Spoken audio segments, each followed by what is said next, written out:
So now you kind of get the gist of how you're going to get from A to Z with digital dentures. So let's say your patient is on the decision tree where they come in without a denture or teeth. So this will be our new denture workflow. In these cases, the most straightforward thing to do is to start with a wax rim. And you can certainly fabricate that conventionally. If you have a dental assistant that's comfortable with this, that's phenomenal.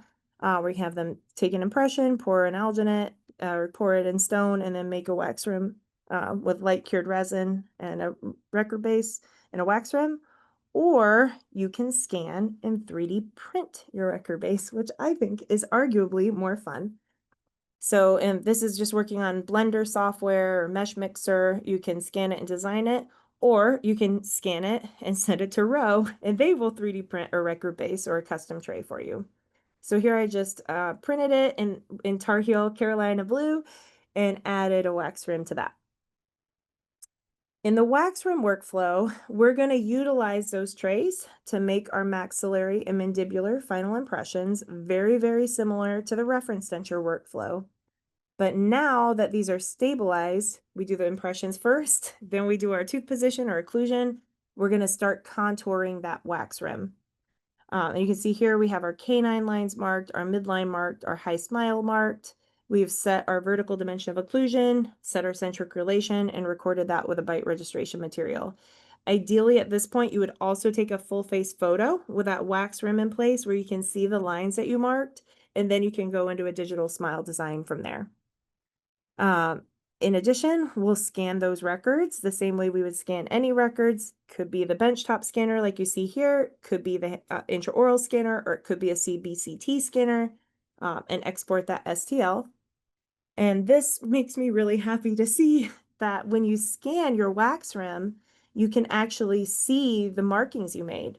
So your high smile line, your midline, and your canine lines are all preserved for all of eternity. In the conventional denture workflow, the first thing we would do would be to melt this away and put the denture teeth on and eliminate all those landmarks. But here we maintain those landmarks throughout the whole process. And if you had taken a full face photo here, these landmarks are how you would merge the photo to the scan.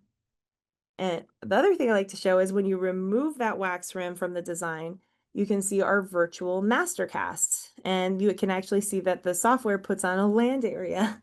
So it preserves all of that anatomy you took in your scan without having to go through the process of box and pouring to preserve it in that respect.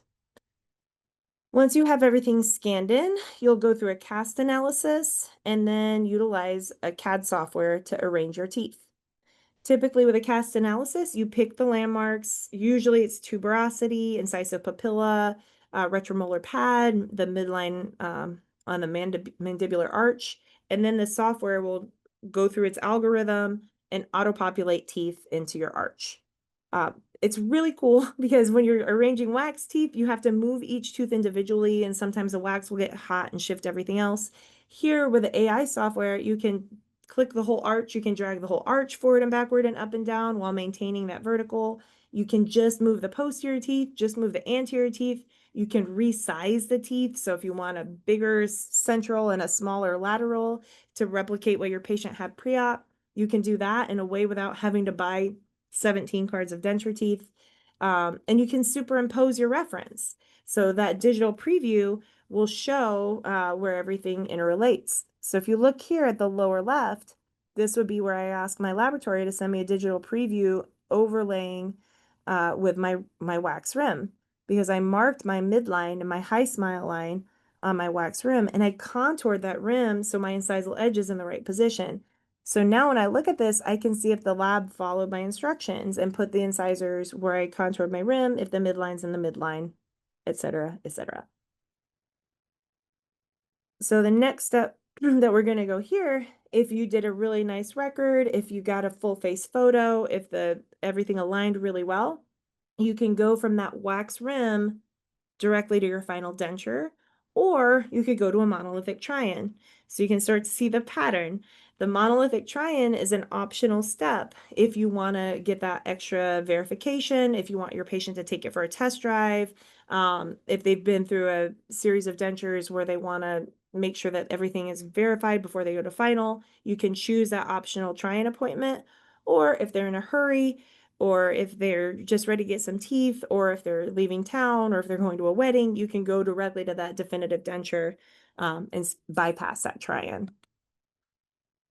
This is another YouTube video on the Dent Splice Arona website. So if you're interested in seeing that wax room workflow in action, you can grab a screenshot here and this will take you there. If you miss any of these links, I shared my slides with Ro and I'm sure they'd be happy to get everything to you. Or you can send me an email directly and I'm happy to share them with you as well.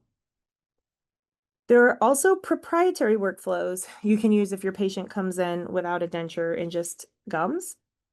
This is an example of one called Good Fit, where they're basically thermoplastic monolithic try-ins. So I say you can do the reference denture workflow even if you don't have a reference denture. And so in this case, you find, you measure the arch and find the one that fits best. You can mold it in hot water and try to adapt it to your patient. Typically, you'll end up doing some sort of reline impression. I like to use with printed materials. I really like these silicone relines.